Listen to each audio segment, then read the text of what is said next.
Hello YouTube and welcome to another moto vlog. I'm coming at you live from Sterling, Virginia. Today, well, a couple days later, we were going to the George Washington National Forest via Folks Run, Virginia. And there's me adjusting my camera. I was trying to do some audio recording with a separate audio recorder, but I forgot, so I recorded everything with the GoPro like usual, and I'm not sure what I'm going to do during the off-road, well, the unpaved sections, the trail sections in the forest. We're talking a lot. There's 6 of us on this ride, and we're all on comms except for one person. So I'm just talking my ass off, and you can only hear me, so you don't even know what the conversation is. I'd rather not share some of those things, so I'm not sure what I'm going to keep in, what I'm going to keep out, so don't expect a whole lot of background audio in this one. I'm sorry. So we start by trundling down 66 a bit here, and then we're going to go down, to 211 via, that standard old Crest Hill Road route, and that goes pretty well, minus one little hiccup, as you'll see. So the bikes we got, and first there we got a 790 Adventure S. I mean, for people like me and my friends, you can talk all day about the differences between the S and the R and suspension and stuff. It doesn't matter. Doesn't matter at all. The behind him is the new Norden 901. So those basically are very similar bikes, I believe. I mean, there are real differences in terms of suspension and capability, but I think the main difference would be the Norden is a little more comfortable on the highway. It's got a bit of wider seats. It's got much nicer fairings in terms of highway ability. Yeah, as you can see here, we got a detour coming up, which we don't take, at least at first. Behind me, I believe, is a Tiger 900. I actually don't know the spec of that one. He went to make the turn, but decided to go straight. I don't know the spec of the Tiger 900. I don't know if it's like, it might be like a Rally Pro or something. I honestly can't remember. Pretty cool looking bike though, gotta admit. It's in that green. I think you might see it here. Go to make the U-turn, didn't really try that hard. And yeah, there's another Norden. We got 2 Nordens. Yeah, you saw the trailer for a second, so that's the final bike, Norden 901. That one's on some pretty trick suspension. Again, I mean, cool. Cool. I don't really know what else to say. You hear me pausing. It's been so long since I've done one of these. I kind of feel out of my element here. I've tried to make sure that the audio is a little better than last time.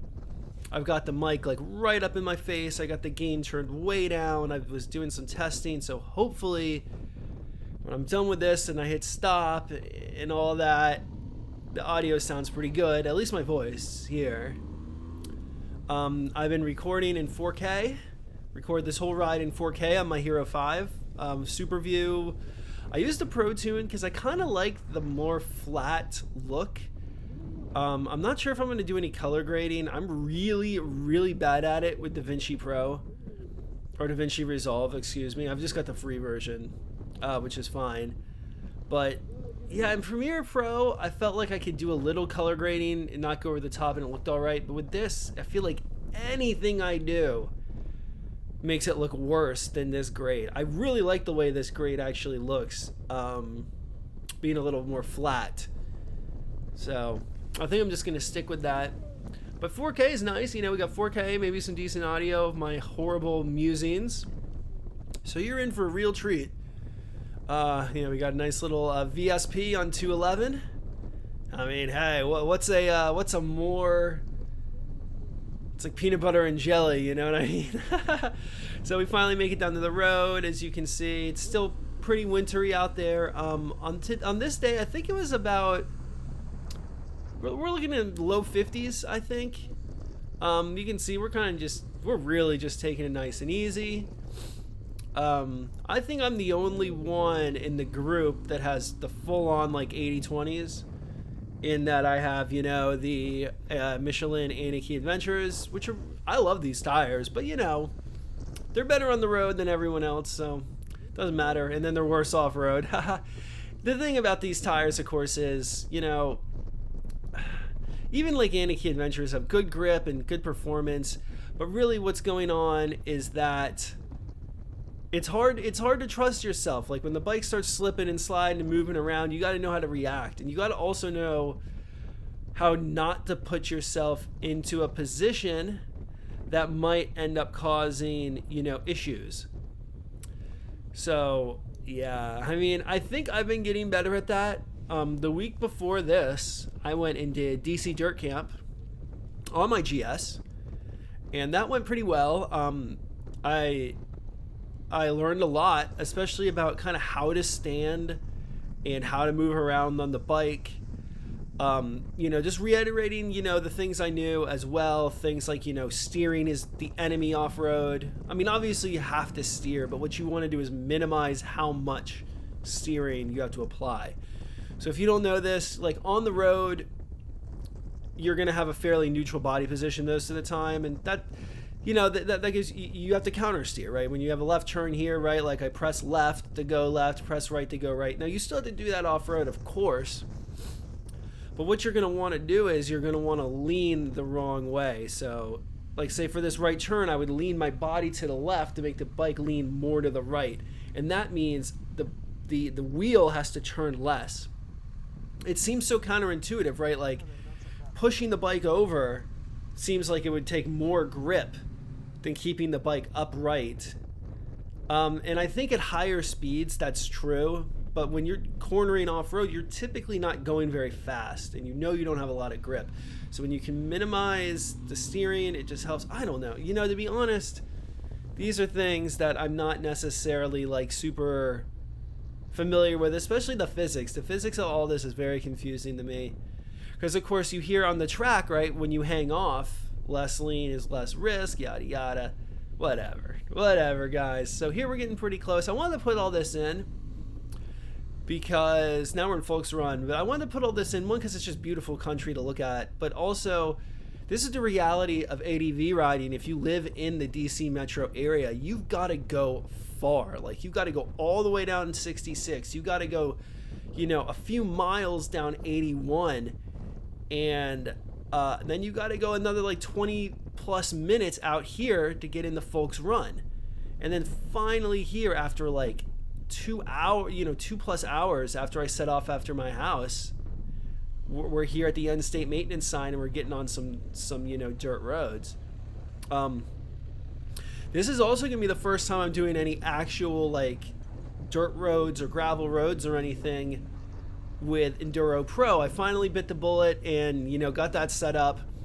Now you could just use like a jumper wire and maybe a little bit of tape or glue or something to do it, but I went ahead and just bit the bullet and bought the piece from BMW. It was a little more, it was like $30 or something because I had to pay for shipping. It was dumb, but at least I know it's gonna stay in there nice and good, and I don't have to worry about my handiwork being bad. Funny, I mean, I had plenty of wires and stuff from my college days, but like, yeah, nah, I just used a little plug because it doesn't matter. Anyways, I will say, spoiler alert, it's awesome. Enduro Pro is a big upgrade over Enduro on my 2014 GS. It allows significantly more slip. It seems to be much more gentle with how it intrudes when that slip starts.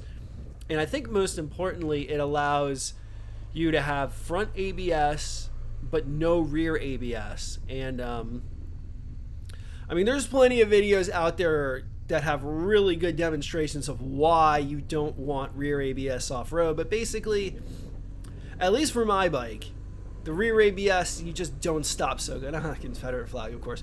You don't stop so good, the ABS kicks in very early as soon as the wheel starts to slip, and it doesn't let the tire kind of, on the road, you want that ABS to intervene pretty early, because usually when ABS intervenes, it's because you made a mistake, or you weren't paying attention, you just got way too aggressive with the brakes, right? But here off-road, the tire can kind of dig into the dirt or the gravel or whatever. So when the tire locks, it's surprising. When the tire locks, it almost gives you more stopping power for a second. So you kind of want to, give it a little bit of slip and you want to kind of let the tire lock and unlock a little bit more than ABS, at least on my GS, on the 2014 1200 GS, will allow. Now, I got to admit, I've never really tried ABS on, say, like the Norden, for instance. You got to wonder, is the ABS on the Norden significantly better? It's got the IMU, it's got like way more modes. I don't know. That'd be something interesting if I did ride a Norden. I would love to try is to see, how does it feel. So one thing I want to show here is the whole time I was doing this, I didn't show every time I got off on the bike. This might actually be the only time, but I was doing the thing at Dirt Camp, getting on the bike with the kickstand up. There was no situation during this ride where that was necessary, but it's good practice. And I feel like if you screw it up out here in the dirt and you drop your bike, it's like the chances of damaging it are basically zero. I've dropped this bike plenty on the tarmac, and it's fine too, but I'd rather not, make a fool of myself on the tarmac. I've done that enough already. So one other thing that you're going to notice throughout this video is I am standing almost the whole time I'm on the dirt. There's one section where I sit down, and you'll see why very clearly, because we're moving very slow and there's really no point. And it's also near the end of the dirt section of this ride, so I was kind of tired. I mean, we did a number of miles. So the next thing you'll see is we kind of rearranged the group, and the more confident, faster guys are ahead of me, and then the other guys are behind. Oh, I forgot to say the last bike. So out of the 6, right? So we got 2 Nordens, me on the GS, the Tiger, and then finally, who I don't think you've seen yet, we've got someone on a 1290 Super Adventure R. So that's one behind me. We got the Norden, we got one of the Nordens, the one with the big suspension, and we got the 1290 behind me. These are guys, we're in the chill group. We're trying to just chill out. Last time I was here, I think the video's up there. Last time I was here, I hurt myself. I fell on one of these turns. On one of these turns, just not even a difficult turn, but I just got a little big for my britches. Basically, I was trail braking with the front, which was just absolutely stupid. Excuse my language, but like just so stupid. And the front tucked a little, so like it was a left-hand turn, so the bars immediately like snapped to the left a good bit. And when that happened, I had traction control off because I was just an enduro and the traction control is terrible. But with the traction control off and the bar snapped, the throttle twisted just a little bit, and in such a powerful, torquey bike like the GS. Well, I immediately did a 180 and then, kind of rolled off the bike. And when I rolled off the bike, I was too loose. At least for my weight, my physicality, I was too loose, and I let my shoulder got dislocated. We couldn't get back in. I couldn't get back in right away, so we had to go to the hospital. Terrible day. Expensive, a couple $1,000s that ended up costing me, maybe more. Another big one was my weight. I'm just going to say it. When I crashed and got hurt, I weighed, I don't know, I want to say I weighed about 280 pounds. That's a lot of weight. I was a big boy. I was very heavy.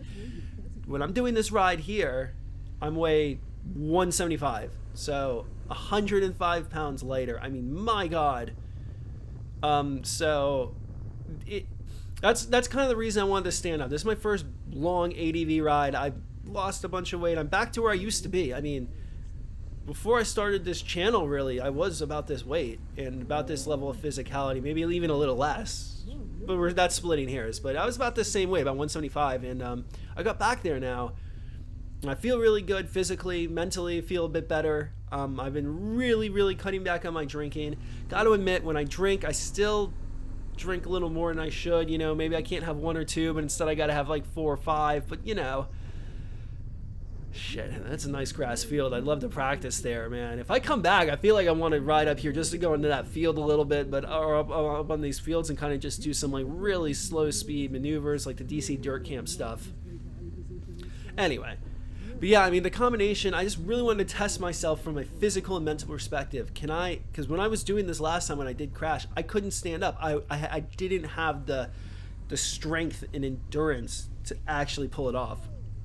So this time I did, and spoiler alert, it worked. I was able to stand up basically the whole time. And when I sat down, it wasn't really like, oh my God, I have to sit down. It's more like, why am I standing? We're on smooth surface, and we're on a smooth surface, and we're going real slow. You can see I'm going pretty slow. Like, straight up. I'm not going that fast. I'm still kind of, just trying to take it easy. I know that like we got a long day ahead, and I don't want to be that guy again who, does something stupid.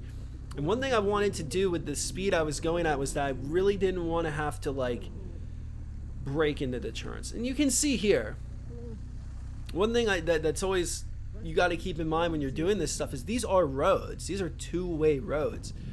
You're going to run into cars and trucks and, all kinds of stuff. Yeah, the guy in the back got a little, him and the truck kind of ran into each other at a bad spot there. So I think he actually paused to let the truck by. Whatever, good for him. I mean, whatever you got to do. As long as you get out of here safe, and everyone gets out safe. That's what's important out here. I mean, you got little to no cell coverage.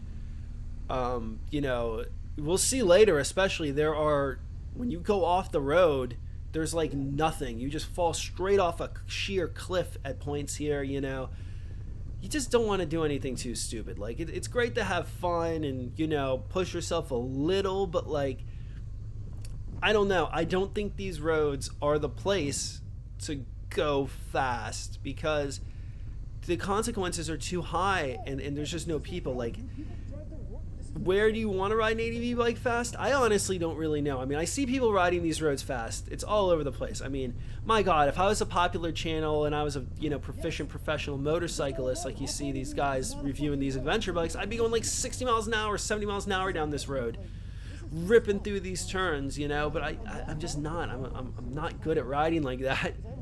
It's kind of funny. It's like I'm pretty comfortable riding on the road and being nice and smooth, and I can really go kind of fast on the road without putting a lot of like mental or physical work into it. Here off-road, no, that's not the case. I'm still a bit stiff, I'm stiff and I'm not too efficient, and I'm still not super confident in what I'm doing and why I'm doing it. And one thing I noticed, especially at the start of this, was you can't see it on the camera. I'm not looking far enough forward. I'm probably looking a second ahead, maybe a second and a half. Like, I'm looking at that bump, whereas I should be looking like that bump I just went over. So I was looking, a third as far down the road as I should. And one of my buddies on comms said, you look stiff, you make sure you're looking further forward. And I should have known that, but like, whatever. So you can see these guys off their bikes, chilling. I'm not going to get a chance to do that because I'm too slow. And that's what happens, right? That's the standard thing. We actually waited for a minute as people did some stuff. Going down the hill, I'm super careful here. This is, to me, going uphill, whatever, if you get it in trouble going a little too fast, you don't have to rely on the brakes as much, right? Because gravity will just slow you down. But when you're going downhill, you got to be good with the brakes. And that's something I'm still not super confident with off-road because, you need, when you're really going fast off-road and you really need to slow down, you have to use the front brake. The rear brake just isn't going to cut it. Like when you really need to slow down, the rear brake's just not going to cut it. So you got to use the front. So I wanted to kind of not do that. Again, I'm trying to really focus myself on getting a little bit of confidence, not doing anything too stupid and just making it out of here in one piece. Like you can see there, that's just kind of like an awkward way I moved. I'm just feeling stiff. Like when it's like everybody, right? When you get nervous, you stiffen up physically. You physically stiffen up. You grip too tight. Your muscles, like say your biceps, triceps, whatever. I'm not too familiar with muscles and all that, but your arm muscles, your back muscles, your chest muscles, your core, your legs, everything. You start engaging those muscles when you really don't need to. And that prevents you from having good control over the motorcycle. And yeah, I'm still doing that. It's like my instinct when the bike starts to slip, which happened plenty of times. That's fine. The bike can slip. The bike's going to slip on these roads and on these trails. Like it's just guaranteed to happen. But when it does, your reaction to it is key. Like you want to let the bike slip. You want to let it move around underneath of you. And if anything, say we're going to a right turn here, right? So say I'm leaning my body to the left, pushing the bike down to the right. If the bike starts to slip, while I'm going through this turn. What I want to do is get loose and lean even more to the left. And that's just something that takes, I think, practice. It's muscle. It's not something you can just tell yourself to do and do it. At least I can't. I'm not that kind of person. I need the practice. I need to do it over and over again. And one problem I have with ADV riding on the GS is I don't know where to practice. Like, I can practice this stuff in a parking lot. The thing is, I can't get that slip, on a parking lot. Maybe I could go in the wet. I don't know if that's really the same thing. That might be a good idea. I'm just not really sure. So here's our first little water crossing. There's only a couple of these, and this is actually the most difficult water crossing. One at a time, though, right? My buddies did it, so they had already gone through, so I knew it was fine. So I did it standing up. I didn't stop. I used my momentum, light on the bars, stand up. Do it. Keep going. I was waiting for my buddies. They wanted to, one thing about water crossings is you definitely want to give more space than you normally would, especially on one you're not too familiar with. Obviously, you have very little grip on a water crossing, like just straight up. So it's good to be careful. And we just continue on. I mean, this is one thing I love about ADV riding is these roads to me are just, this is the most beautiful riding you can do. Like, I would rather do this than be on, like, what is that, the Stelvio Pass or whatever. Like, I don't know why. There's just something about, like, you're on just, like, this makeshift road. Now, I'm not saying that there's not roads like this in Italy, in that area. I'm just saying I'd rather be on a road like this than on a paved road like this. There's just something about it. Like, you just feel beauty, not just, like, visual beauty, but just everything about it. Like, you're going a bit slower. There's a little less grip. You feel just like kind of more vulnerable to nature and to everything. Look at that drop. I mean, that's not even that big, but like, oof, you don't want to go down there. And yeah, you just don't get that on the road. No matter how beautiful the road is, you're sitting on like this tarmac. You're sitting on a very man-made surface. And here, this is very man-made as well. But instead of, paving everything and setting up all these signs and paint and concrete walls and stuff, no, they kind of just went in here with a bulldozer and then dropped a bunch of gravel. So, I mean, that to me is just nice. And these roads tend to be more narrow and just a lot more fun to me in general. And what you're going to see out here, if you do end up going out here or you already go, is obviously everyone just has very different pace. I think even compared to road riding, the disparity in people's pace is just going to be monumental. Because, like, I could totally, the speed I'm going right now, I could go so much faster than this, like on these straighter sections or like these narrow, gentle bends. But again, like I said earlier, what I'm trying to avoid is coming up on these turns and really getting hard on the brakes. I don't want to do that yet. I'm not concerned. I'm not in a huge rush. I want to conserve my energy so I can, make it the whole ride without sitting down. Well, riding while sitting down, I should say. And things like that. So I like it. I keep trying to justify myself. I don't know why I'm doing it. I'm home, right? I'm safe. We all made the ride. I think we all had a good time. So I don't know. I mean, I might be lighter and I might not be drinking as much. I'm sober right now, but I'm still, I'm still a bit of an anxious mess of a human being. Can't be that perfect person who is, confident in everything they do and just has that, whatever alpha male sigma grind set bullshit that, people are peddling online. It's nonsense to me. Like, I am who I am, and I make effort to improve myself for sure. But at the same time, I'm not gonna, it's such a dangerous activity that's supposed to be fun. Like, I'm gonna ride at the pace that makes me have fun. Oh yeah, so we get up here. Nice, yeah. This is like the stop point here, up at the power lines. There's a little turnaround, yeah. That we go up, and this is pretty fun. It's very beautiful up here. I try not to show, if anyone watching, I try not to show you guys too much. I might end up just wholesale muting some of this. But yeah, I mean, sorry, bro. You're wearing if you're wearing a modular helmet on a ride, expect to get your face shown. Sully. So, yeah, I mean, just absolutely beautiful. You see me going really slow. I'm kind of paddle walking because I no need to be a hero. I pull up here. Actually, I didn't show all this, but I pull up here. Yeah, it's a beautiful 900. But I pull up here, and you can see this is kind of at a sideways grade. So I end up having to move the bike a bit, and then I ride around a little. Anyways, we stop for a while here, looking around. Everything's cool, and then yeah, I mean, my God, that view. It's not perfect. I mean, the power lines and stuff, but something about like the intersection between like nature and man-made and like these badass high tension 3-phase lines and everything. Now this doesn't look steep at all. It's funny, and it felt so steep. You can see me. I'm actually sitting down using a little bit of front brake, and you can see the bars going all over the place. And finally I stand up at the end and I feel a little confident. I mean, I should have just stood up. What I was doing was I'm steering right there. What happens if I go too fast and don't make the turn? I don't turn at the bottom, you know, like stiff mind, stiff body, right? It tis what it is. And now I think these are the same lines and we're lower. I can't remember. Again, I'm skipping. This was a very long ride, and I didn't want to do like full ride this, full ride that. This would have been like a 4-hour video. You better help us.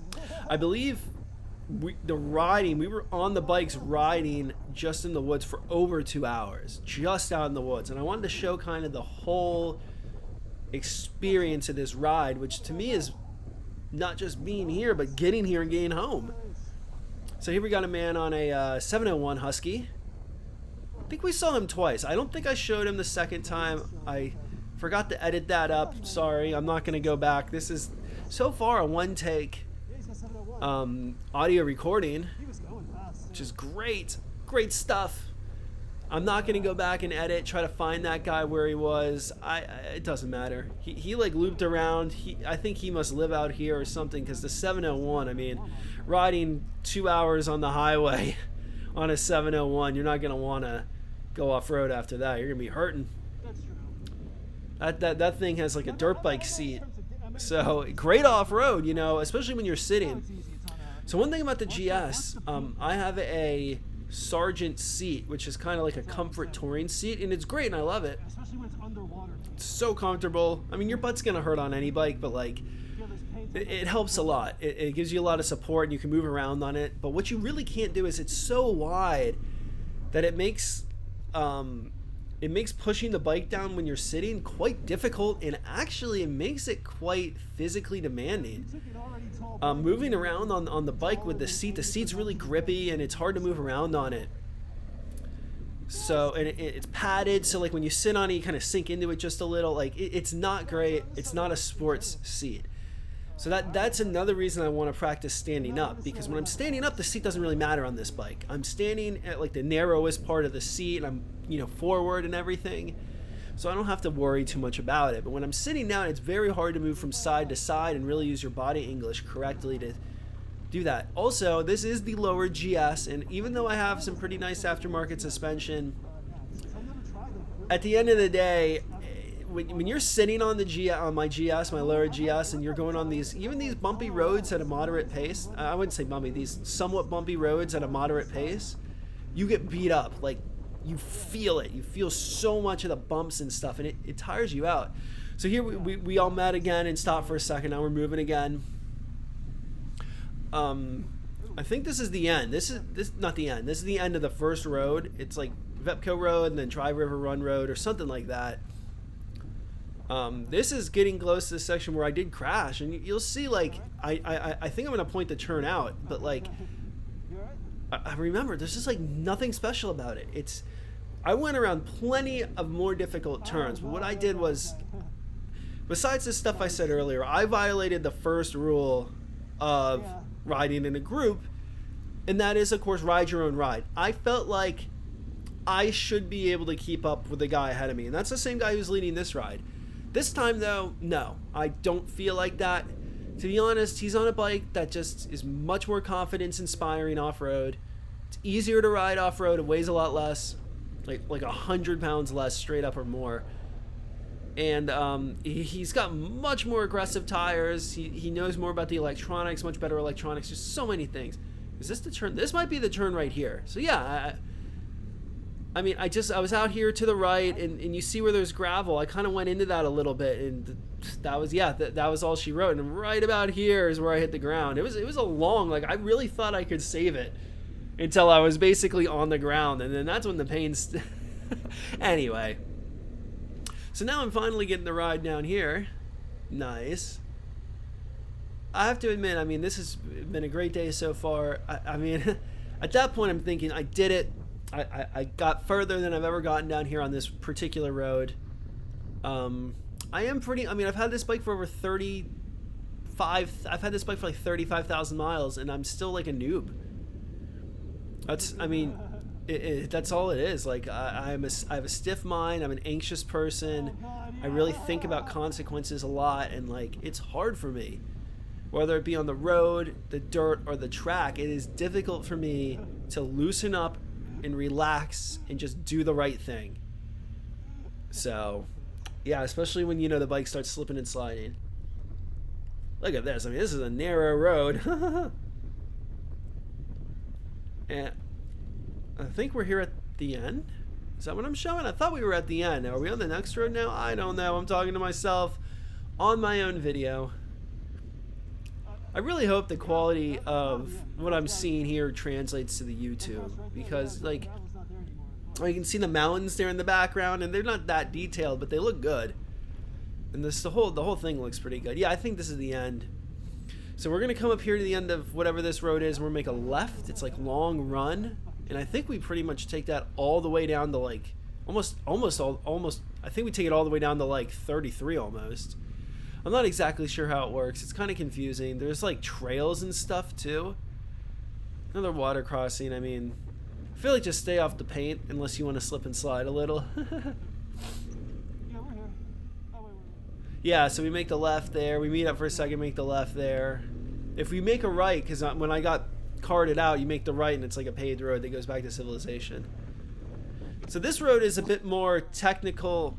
Oh yeah, I'm sitting down here just for a second because I'm messing with my visor. I don't have goggles. With the visor, I had visor and sunglasses, and yeah, it can be difficult, like up or down, and I was getting a lot of fog, and so, but when I'm actually letting these guys pull away, not because I want to go slow, but because I don't want to be behind it and getting that dust. I don't have goggles. So I want my visor to at least be cracked, but at the same time, I don't want the dust in my eyes, so I'm like, yeah, right away, go, see you later. But yeah, I mean, oh yeah, you can see him there making the turn already. Get out of here, guys. See you later. Have fun. So yeah, you can see me. I mean, I'm turning my head. I feel like I should be. No, I think I did a good head turn there. You can always see I'm kind of notchy, right? Like the way I turn my head. I notice that in a lot of my videos. Like I'll turn it like 20 degrees at a time or something. So I make like 4 little mini turns instead of just one nice smooth turn. It's like I'm 50 pensing my vision. What do you do about that? I don't know. Practice, I guess. Be more confident. Turn your head at the right time. Whatever. I'll figure it out one day, maybe. Or maybe I won't. I don't know. Are they waiting for us? They might have been waiting for us there, because they lost us so fast.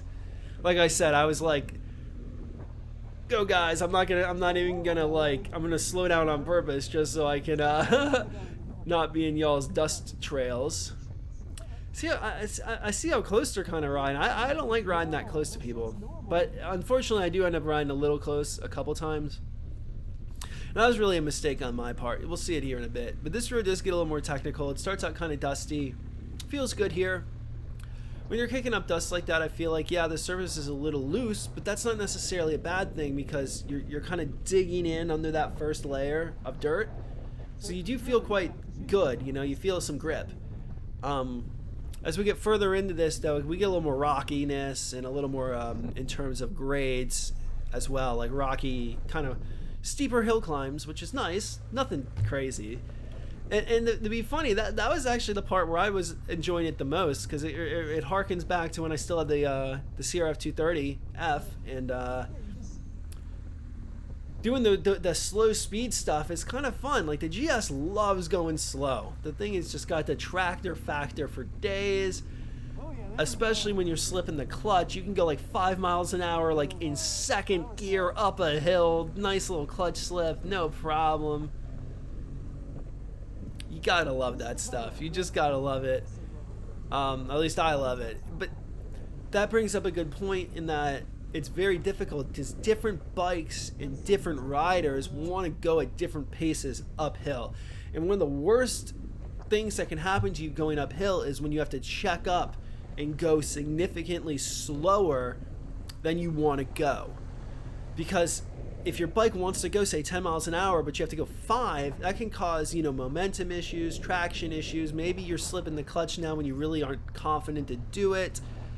So many things, So I do say, always try to keep a massive gap. If you know you're going uphill, keep a massive gap. So I let the guy behind go in front a little bit.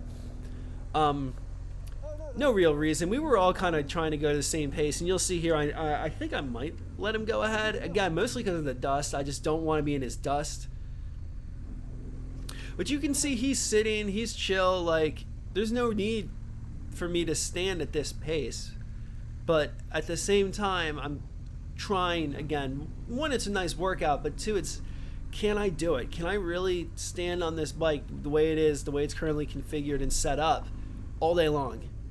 And again, spoiler alert, yeah, I totally can. I can ride 3 hours standing up, no problem. Maybe if it was a lot longer, it would be an issue. I don't really know.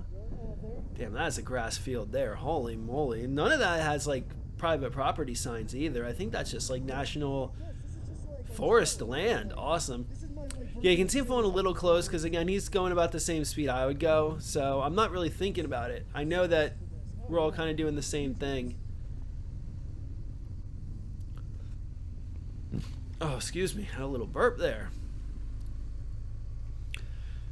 Eating a little more healthy, man. You get all that, you get rid of the fried foods and maybe a little less bread, a little less rice, and you end up with, more protein and lots of, if you are going to get carbs, you try to get fiber in there. And that's the key, right? When you get the fiber in there, get a little gassy. Got burp on stream.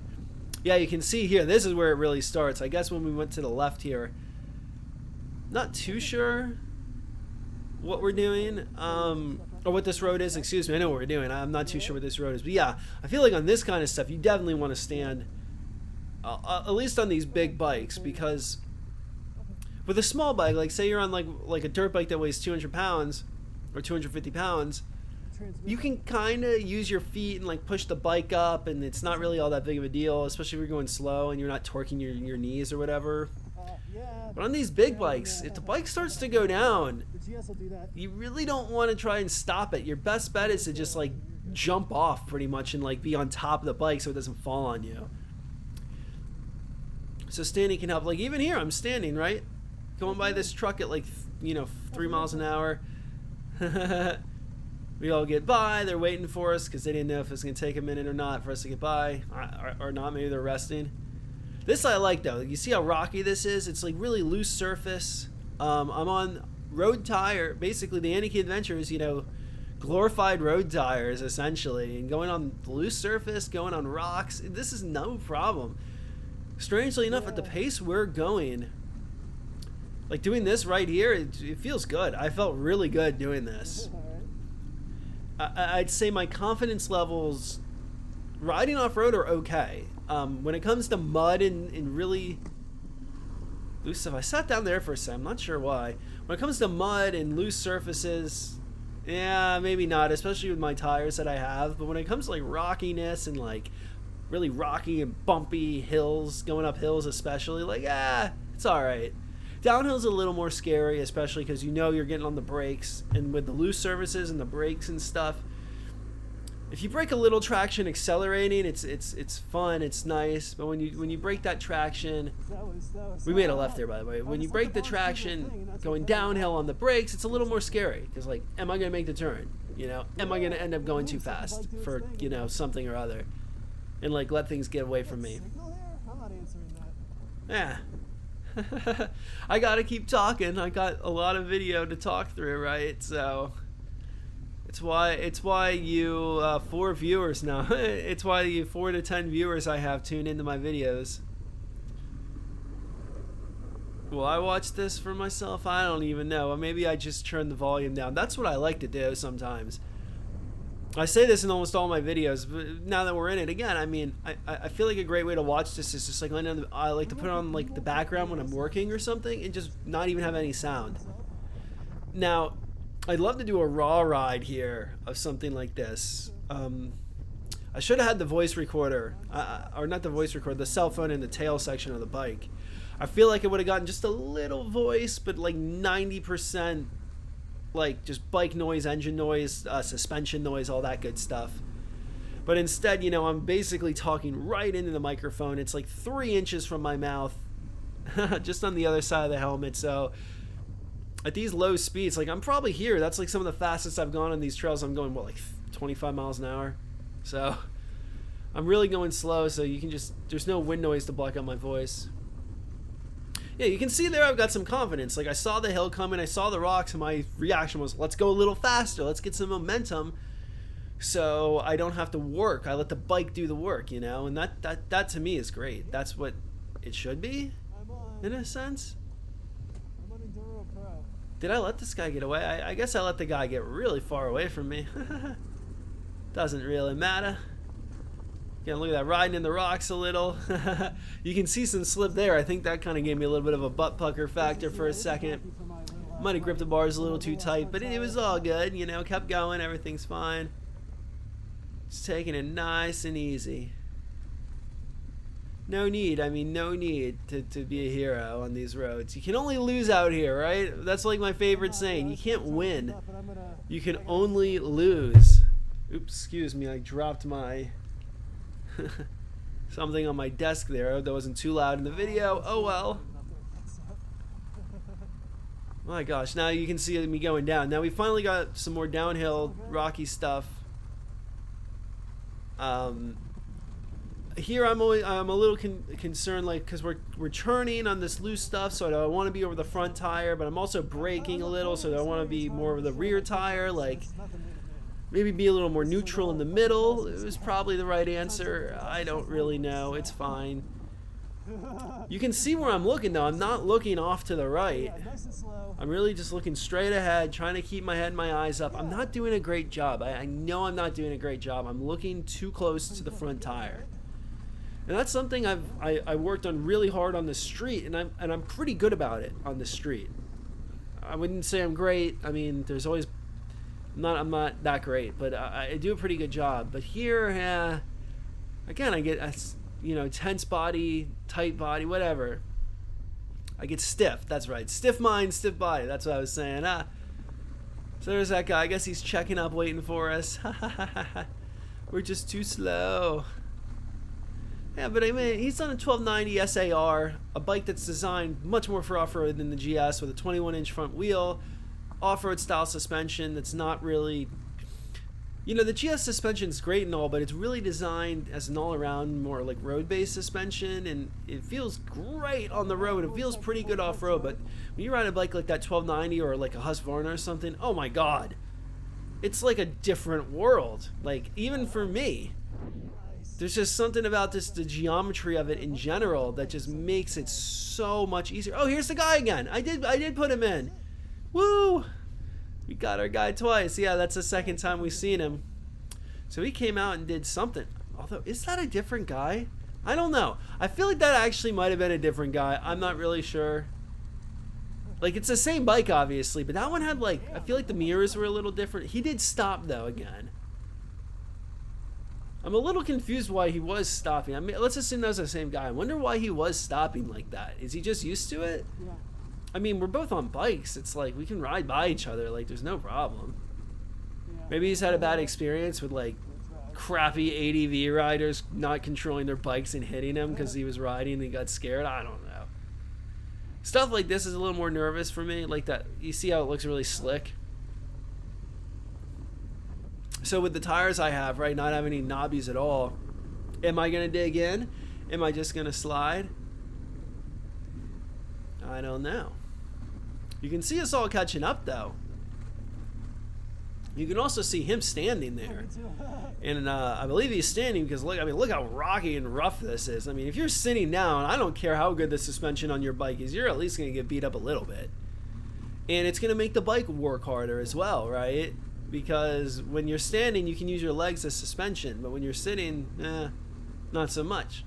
The bike has, in addition to the bike pushing itself up and down, it's got to push you up and down. But when you're standing, right, you can let the bike go up and bend your knees as the bike's going up, and then extend your knees as the bike's going down, right? And then the bike doesn't really have to fight your weight; it only has to support itself. Anyway. Oh yeah, look at that. See, this is where I got a little close. See, everyone was checking out because this is, I mean, I wouldn't call this that steep, but it's a little steeper than it looks, and you definitely want to.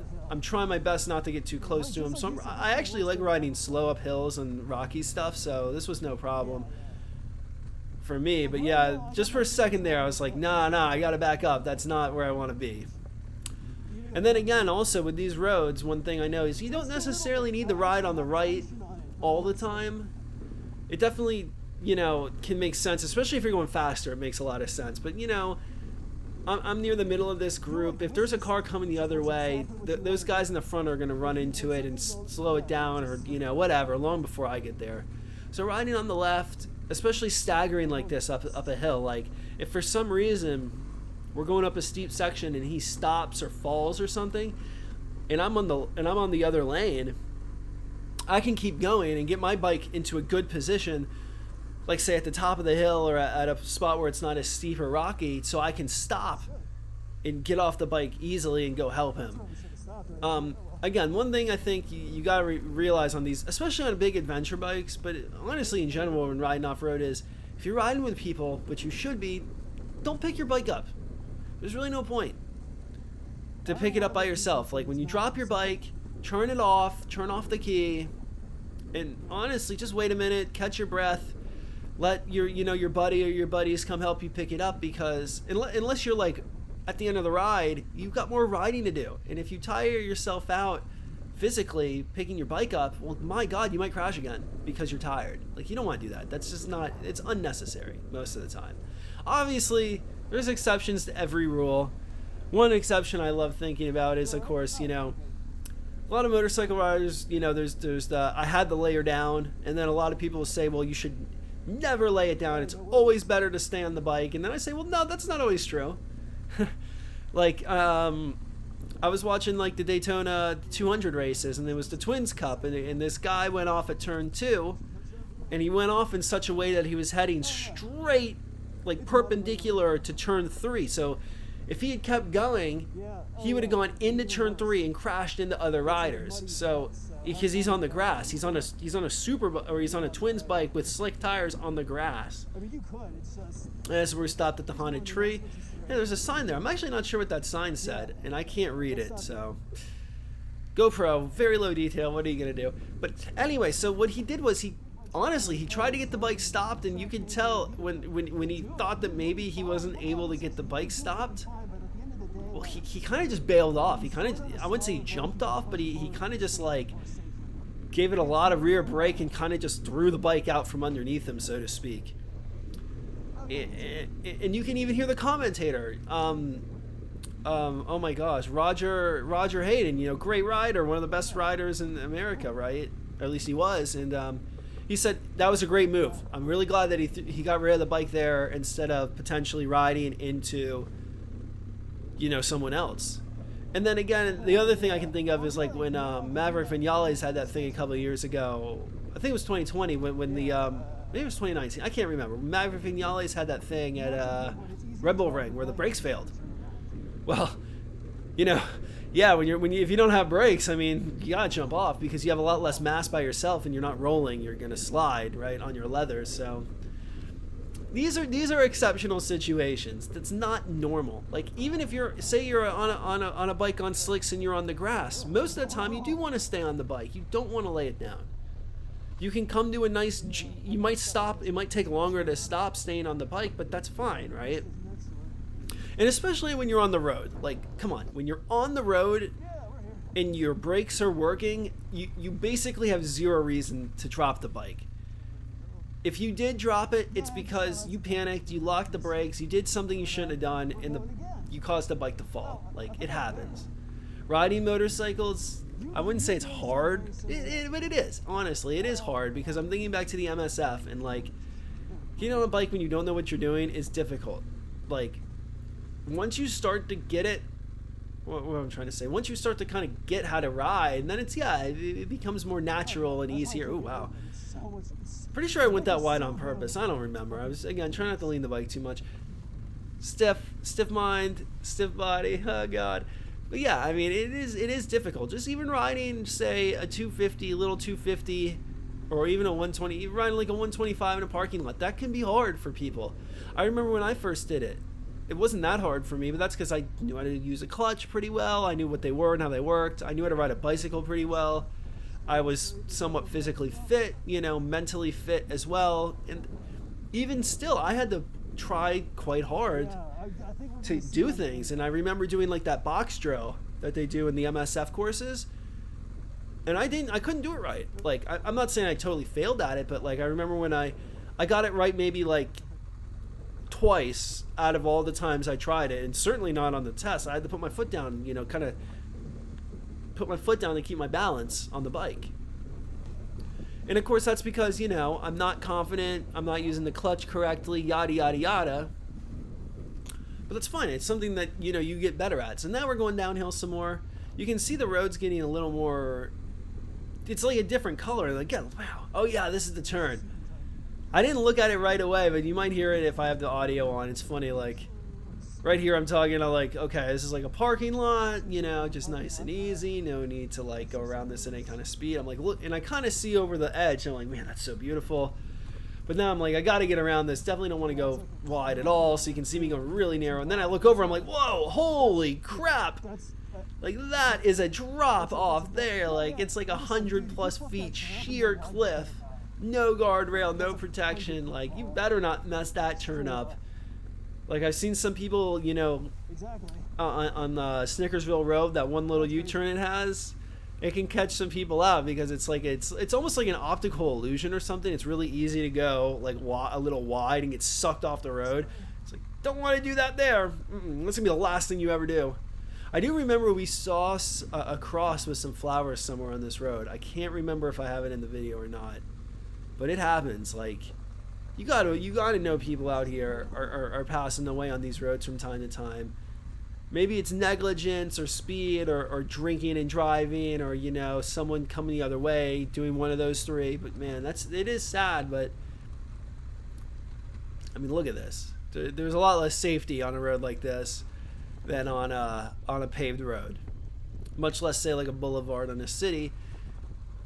Of course, when you're riding on a boulevard in the city, the dangers are very different, right? When you're dealing with traffic and you're dealing with stuff like that, drunk drivers and stuff. Over here, where you're really just dealing with the occasional car who knows that this kind of stuff is going on, and then really you're just dealing with the road itself and then your own mental fortitude, so to speak. Look at this bumpiness going downhill. I think at this point, though, I was starting to feel confident. I think that section there, like at this point, I'm like, dang, I'm feeling pretty good. And you can see me, we're all kind of keeping up with each other at this point. I'm not letting them go. And I think one of the reasons I'm keeping up is because the road is more technical.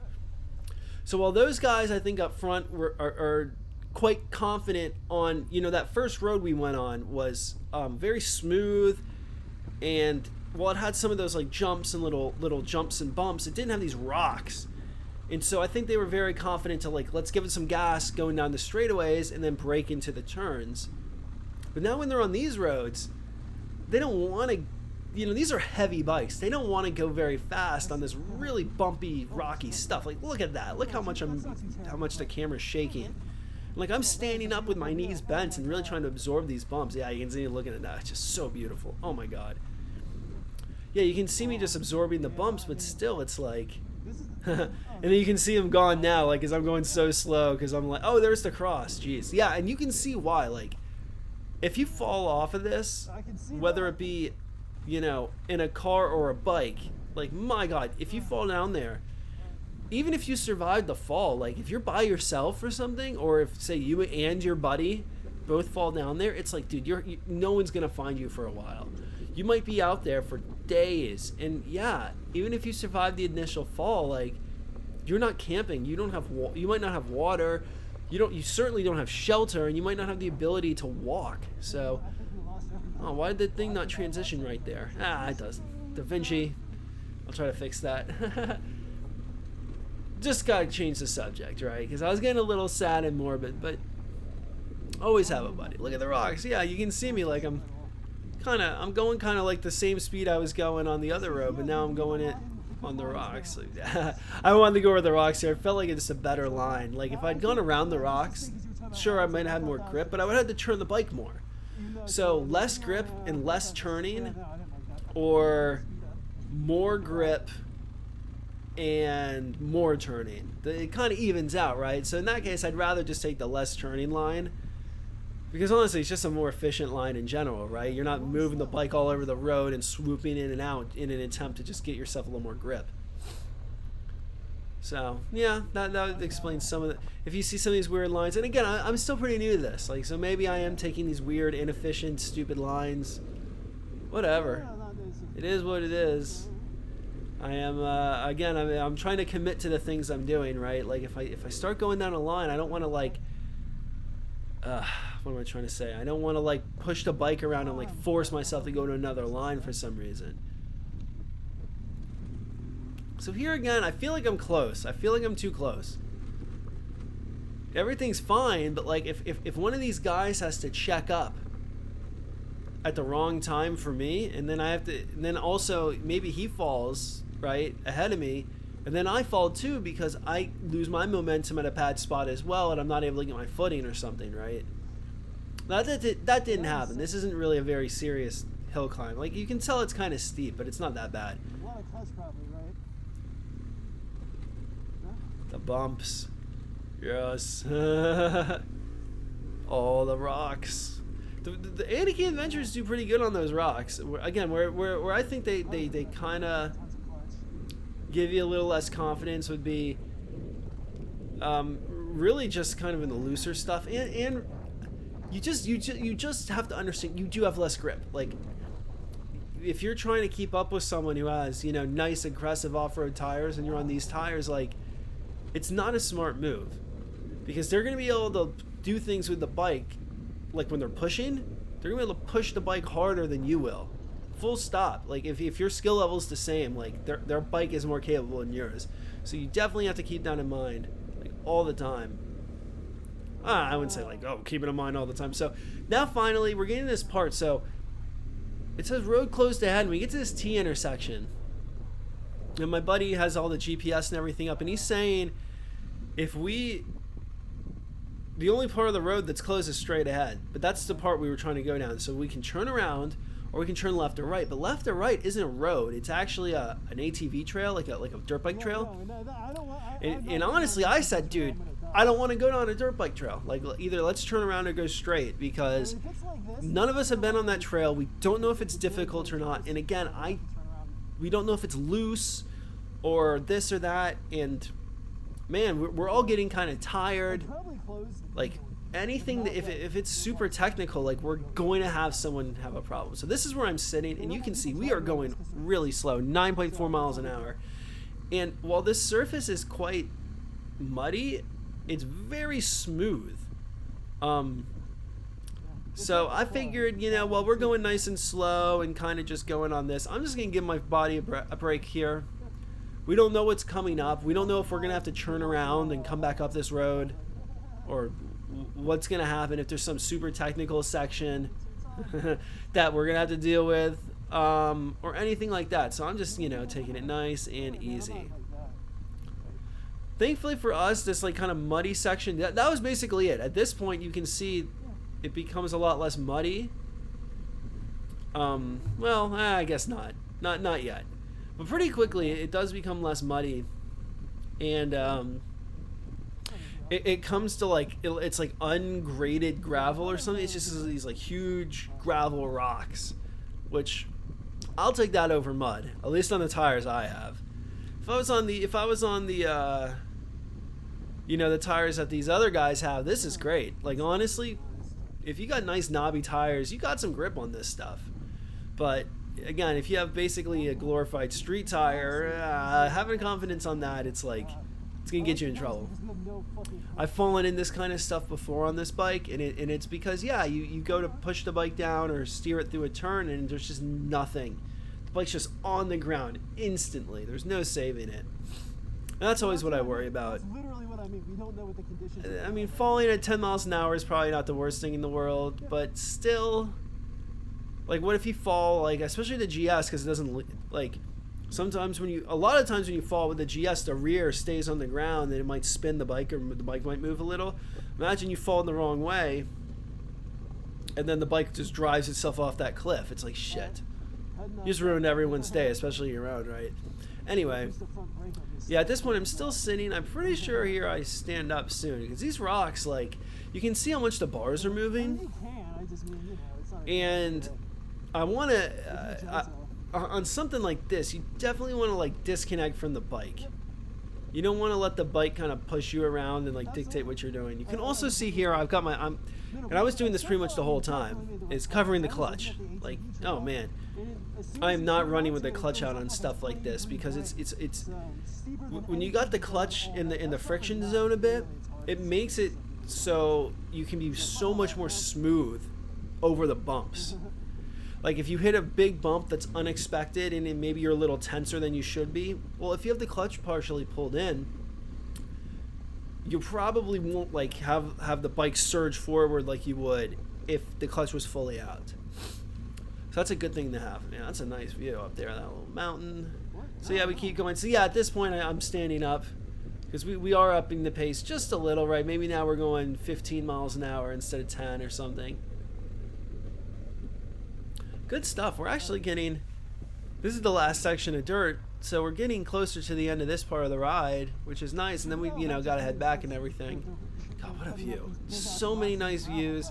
I gotta admit, I like this nice and early in spring and everything, because chipping me on this point. I like it in early spring like this, because the temperatures are nice, but you can kind of see through the trees and stuff as well. I like the green look too when all the trees have their leaves. But the downside of that is you can't see through the tree line anymore. You're like, you feel kind of isolated in there, and that's kind of cool too. But at least for the GoPro, not as cool. Not as cool. I would say when you are riding, it's nice, because you're really in the shade and it's warmer and everything, like in the summer. But yeah. Pretty cool stuff. I mean. And you can see again, we're all together on this, because we know. Again, we saw that road closed sign, and this road's different. Like, this isn't what the rest of the roads have been. So we're thinking to ourselves, like, is something going on? Are we gonna again suddenly run into something we didn't want? So I went a little wide there, and the road is really crowned. Again, the GoPro makes it hard. You can see me try to turn into it there, and then the front kind of protests a little, and I'm like, you know what, it doesn't matter, I'm just gonna stay on this side. Like, I could ride across it, but I'm a little hesitant to do it. There's really no reason for me to do that. And then once I pick up a little more speed there, you can see me kind of push across, and that's because I wanted to get a better line through this U-turn here. But yeah, low speeds with that really slippy stuff, you feel like you're gonna sink into it, and that's not cool. When you have more momentum, anything that, say, deflects your front wheel, it doesn't matter as much. Man, again, I was watching the Daytona 200, and it was the Twins Cup. It was the first race this time, so the second. But a rider hits the wall on the oval. He hits the wall and then comes across the track a bit, and he actually cuts someone's front tire. So, like, his rear tire hits the front tire of another rider, but they're going, like, at least 120 miles an hour at this point. So even though the rider has his front tire deflect significantly, his bike just keeps going straight because he's going so fast, and immediately rights itself. And so that kind of effect, the gyroscopic effect and, inertia and momentum, that affects you here. So if you're going a little faster off-road, anything that deflects your front tire, you'd think in your head, like, intuitively that's super bad, right? Say you're going 30 miles an hour and something deflects your front tire a little. Oh, you're going to crash. Well, no, your momentum and the gyroscopic effect is going to, the bike's going to want to keep going straight. It's going to want to right itself. And we all know this. Anyone who's a decent rider knows this, but it's hard to put into practice sometimes when you get up in your own head, stiff mind, stiff body, right? So, anyway, I thought that was kind of interesting. Yeah, we're still going. I mean, this road keeps going. Like, it felt like a long time. Because I think at this point, we're all kind of like, we know this is the last section. We know once we get to the end of this road, and I think there were mile markers even. So, like, when we do the last, few miles here that we have left, we're home free and we can, take a little bit of a break and know that, the more difficult and more, like, let's be honest, the more easy to drop your bike, easy to crash stuff is over. And, yeah, so we were all, it felt like forever for me for some reason. I don't know why. And maybe that's why I'm showing a lot of this road, because it felt like forever for me, so I'm going to make it feel like forever for y'all. See what I mean? It's like, yeah, we're getting down. Nah, we're not. We're still going. Plenty more. And I've skipped a lot of this road. To be fair, we could have gone a little faster, but I don't know. It didn't seem... I'm glad the leader of the ride kind of slid the pace down here. I'm loving this. Not a whole lot of a point to really push ourselves at any point, but especially near the end on a road where, again, it said it was closed. Something's a little off about it. The weird thing is, one of the reasons we did go down here was, even though it said it was closed, there was a gate right by that sign, and the gate was open. You'd think if the road was closed, they would close the gate. I maybe not even lock it, but at least close it. But no, it was wide open. So yeah, whatever. And it does look like you can see these logs all over the road. It really does look like what they're doing is logging. I don't even know if it's logging. They're cutting down a bunch of trees for whatever reason. I don't really know what that's all about. Is it commercial harvesting or something, or is it related to maintenance of the road? Because again, this is not that road that at that intersection. If we turn left or right, that wasn't a road. That was a trail. This is like a road. Like, you're supposed to have a license plate and everything to ride on this. But if you're on that crossroad trail, whatever, you don't need a license plate. You can ride on a dirt bike with it, or an ATV. So it's quite confusing to me how it all works. So yeah, whatever. Oof. Little crackerson on my jaw there. What are you going to do? Yeah, Syrian is that's the worst thing. I think we're getting near the end of this. Yeah, what is that mile? I can't read it. Just the detail. So this is 4K video, but I am watching it. The monitor I have here, I got a color grading style monitor here, but it's only 1440p. So, maybe I should have bought a 4K color grading monitor, but I don't really have the highest end computer. I've got a pretty modern computer. Well, I've got a very modern computer, but it's not really a 4K computer, so I wanted to stick with the 1440p because I knew that, I can run games and stuff at 1440p if I want, but God, man, I don't really game. So this was just a bad decision. I should have bought this monitor in 4K. Basically what I did was I bought a 1440p gaming monitor, like an ultra wide, and I wanted the 1440p on this monitor to match it. And it's just, I think it was half the price for the same. This is like the Asus professional color grading monitor. Not like the high-end one, but like the lower-end one. And if you jump up to the 4K, it went from it went up like hundreds and hundreds of dollars. Yeah, no point. But still, yeah, whatever.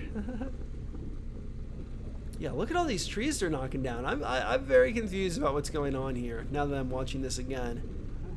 I'm just surprised by how many clips. Oh, is this the last clip? So here we go. So yeah, at this point, I'll probably cut the audio here, but at this point, we run across this locked gate, and we all have to go across. So I guess I'm gonna show it. I mean, no one said don't post it on YouTube, so sorry guys, no one really watches these videos. And to be fair, again, we thought the road, we weren't sure if the road was even closed or not, or if it was maybe closed sometimes, not others. So the first guy, he's off the bike, right? It's the leader of the ride. He's off the bike and he's using the engine to kind of like get the bike going. And the problem is with all this is he's not sitting on the bike, right? So the suspension in the bike, the weight of the bike is mostly over the front wheel, not the rear. So it has some traction, but as you can see, not a lot of traction. But it still works, honestly, not a big deal. A little scary. Not that guy's going down there and exploring, and that actually doesn't look that steep on the camera. This is super steep. But yeah, I can tell you in real life that's like 5 feet, almost. I wouldn't say straight down, but like 30 degree, 40 degree grade. All these leaves and sticks and stuff, and I'm like, nah, miss me with trying to go down there. So yeah, we're trying to help him here, just because the bike, Someone else want to stand over here with them? he really doesn't have a lot of grip. So I'm trying to kind of push it for him. Yeah, there we go. That helps a lot. So there he goes. And then there's these logs, but they're not really that bad. They're like really dead, rotted out, which is good. So yeah, we can just kind of push it. Yeah, push it over. Yeah, not bad. And that's 1 out of 6 done. And then next up is me. So I'm going to take a different approach. Since I saw that he was kind of struggling with the grip, I'm going to kind of ride it myself. Now, I had the guy behind hold, so I actually planned on stopping here just in case things got out of line. But in retrospect, I should have just kept going. It was kind of weird because the guy, you can't see him. He's behind me. He's holding the bike up, and I'm not really sure exactly what he's doing. So I'm like, oh my God, am I going to fall if I do this, that, or the other? Nope. Not at all. Really easy stuff. To be fair, I could have just done it by myself, but having the people there really nice, made it a lot easier. Well, I wouldn't even say a lot easier. It just made it a lot more confidence inspiring. And, you can even see me riding in that crown part of the road. No problem. Third guy, we're going to try just pushing it. No power, just go in neutral, push the bike. And this is what we should have done from the start if we were going to do it. Riding across is fine, but this was super easy. I didn't even need to push the wheel like that. The grade wasn't that tall. Look at that. You can see there, I mean, he's working kind of hard, but the next guy, again, we push. We don't even use, we know what we're doing now. Really easy. Get on the brakes. Super duper easy. I mean, the Triumph is a heavier bike than the Husky, but it doesn't even matter. He gets a little stuck there. We just want to make sure everyone's got their footing, and we're not going too fast. Because, of course, if the bike gets away from you and you get your fingers off the controls, that can be a problem. You can see me, I'm in like my full gear the whole time. Getting the recording. Sorry, guys, I got your faces and everything in this. It's too bad. It's just too bad. Next, we got this guy. He's got it. Like, look how easy that was for him. And this is like his first time riding an ADV bike before. Literally, like doing an ADV ride. And so this one, same thing, riding it himself. We kind of help a little, but again, he could have done this without us. Like, he's a little less confident, you can tell. But he's got the technique. He's good with the clutch. He's good with the clutch. He's good with, just steering and doing everything, and easy peasy, And that's everybody. So we got through the gate, and now, I mean, look at that. We're at whatever Hopkins Gap Road ahead, and it's right up ahead. And then you can see me second, and I stand up right away. At this point, he's going. Now I'm going. The bike's, I can feel the bars moving around, dancing. I'm like, yeah, I love this. Let's do it. But I'm also at the same time, oh man, it's over. Let's just get this last section. Don't relax yet. Get through this nice and easy, and then get home. But yeah, the hardest part's over, so just you can kind of relax just a little. I think at that point you can see how the road's kind of crowned, so I am kind of pushing the bike like into the what am I trying to say? I'm like pushing the bike sort of into the crown of the road and counterleaning a little bit. But yeah, then you got that cemetery. Always kind of an interesting start to things. So yeah, I mean, I guess the road was closed, but you'd think, again, if the road really was closed, it just, I don't know. Whatever. You live and you learn on these things. But hey, when you're doing, yeah, long run roads, but you know, when you live and you learn, so when it says road closed, they do mean it. So we wait for everybody. As you can see, it took a minute. That's great. And then we get on the pavement again. You can see all that gravel there coming out of there too. Imagine if you freaking slip and fall on that. And then here me switching from Enduro Pro back to I guess Dynamic. I've been riding mostly in Dynamic lately. The throttle response is a lot sharper. It's more fun. I like road mode too if I'm just trying to chill. And then honestly, I use rain mode in the rain because I mean, it is kind of like this wussy low power mode, but like you paid for it, whether you wanted to or not. You paid for the mode. You might as well make some use of it. It makes it really easy to ride, super smooth. And if you do crack the throttle open all the way, the bike gets up and moves more than fast enough for road use. So we're going around here. This is a cool little road. And then he waves at the cows. It's a little wave, and I think that freaked the cows out. I don't think he wasn't trying to do that, but man, yeah, the cows were like, "What the fudge? Oh my god!" Guy waving. So now we're just riding back, and we're actually maybe 20 minutes at this point out of town.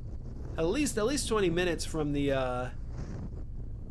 What am I trying to say? We're at least 20 minutes from town when we got off the trail. You can tell now after all this talking and watching this, I'm getting a little fatigued mentally here. But again, just these nice country roads, and this is what it's like, right? You made your way to the trails, you went down the trail, and now you're getting back, and it's like, shoot, we are a decent bit away. We're here, we're west of Harrisonburg, so we're a decent bit away from all this. Man, it is beautiful country out here.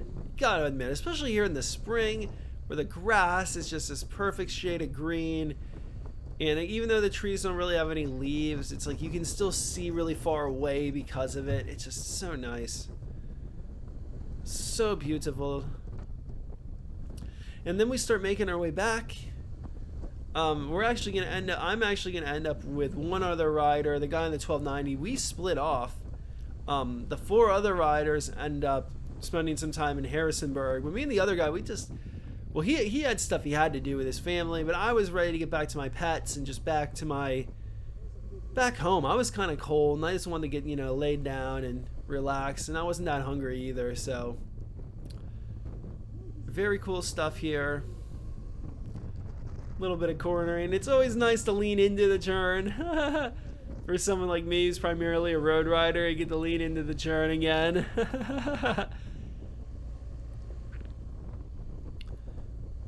That house up there on that hill, oh, that's pretty cool. So yeah, we kept going. Finally, we get into the city of Harrisonburg. People say this is a town. It's not a town. It's a city. It's a small city. We ride around here a bit. I actually followed them for a little because I'm like setting up. Have I set my map? Yeah, at this point I have set my map to go home. But we're trying to figure out where we're all going to split and how we're going to split. So, yeah, we kind of ride around a bit, and then I end up just kind of, they stop and I don't. That's really all that happens.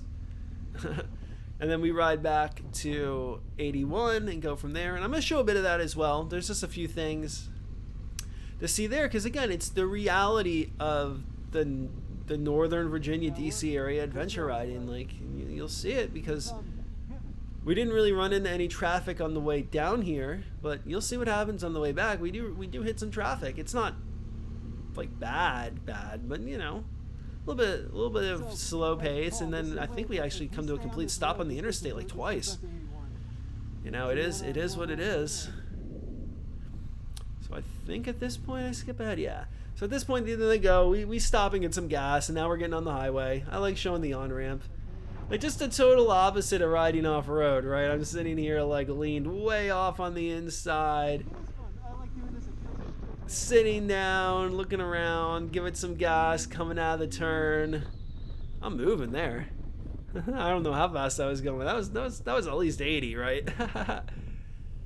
And then of course I slowed down pretty quick, and then I get past like I'm standing still with that Rhino Line-in truck. So we moved down a bit.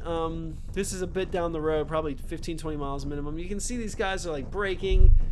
All these cars, right? Look how like little of a gap they're leaving.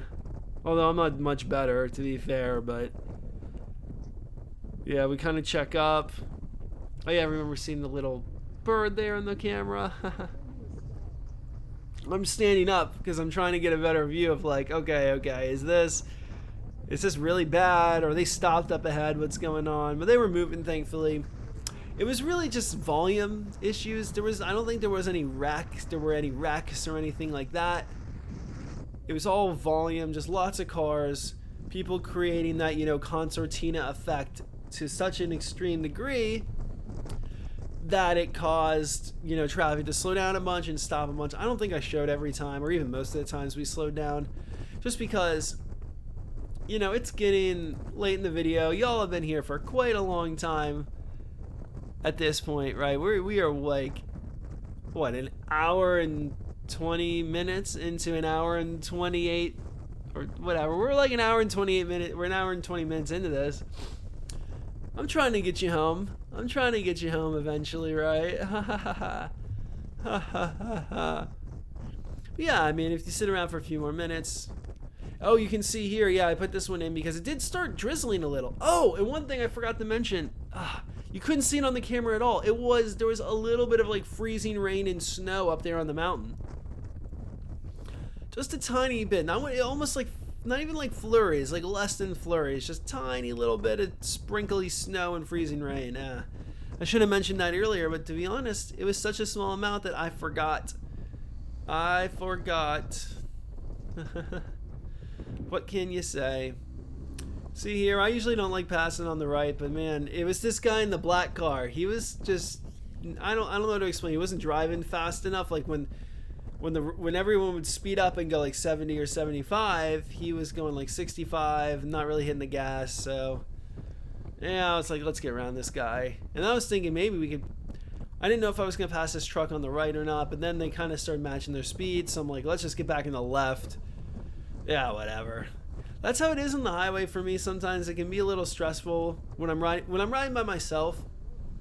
I don't care. Like if it takes me a little longer to get home, it doesn't bug me. I'll just hang out and go a little slower. But when I'm riding with someone else, especially when I know they have stuff to do, I get a little, I won't even say self-conscious, but I want self-conscious. Self-conscious.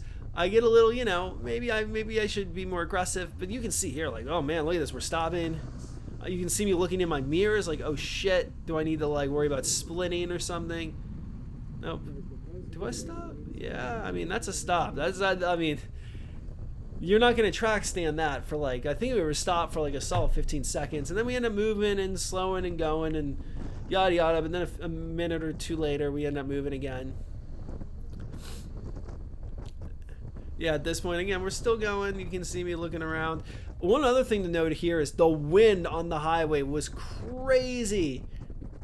Like, I can't even explain it. Like, it wasn't, like, consistently windy, but it'd be pretty mild, maybe 10, 15 mile an hour winds, whatever. And then, boom, it felt like 50 plus mile an hour winds out of nowhere.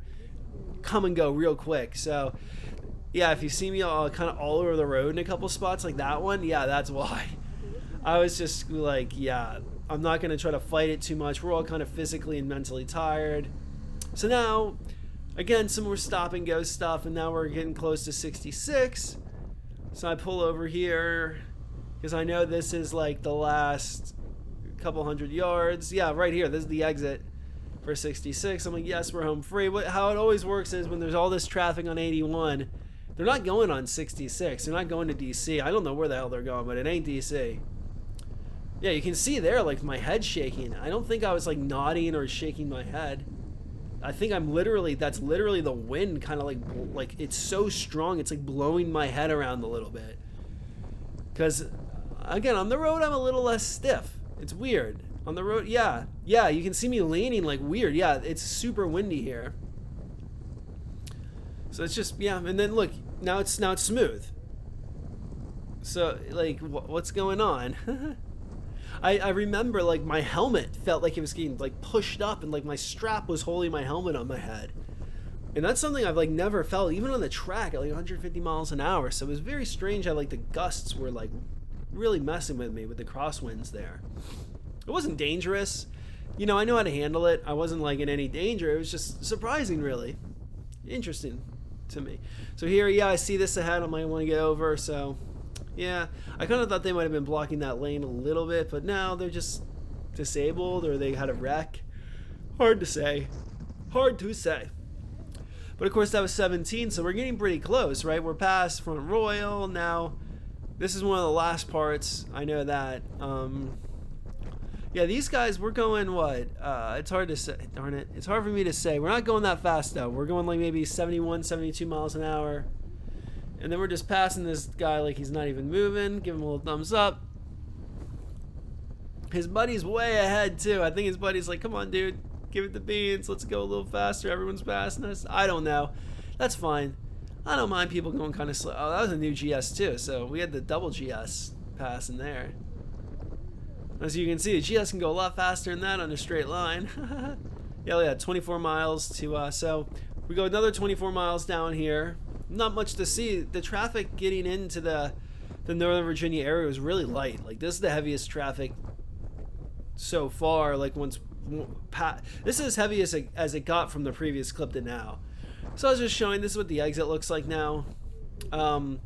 It's like an actual exit lane, finally. Yeah, there's actually an exit lane here, which is new, I think. Well, I don't come this way a lot, but a few weeks ago, I feel like there wasn't one. It was very confusing.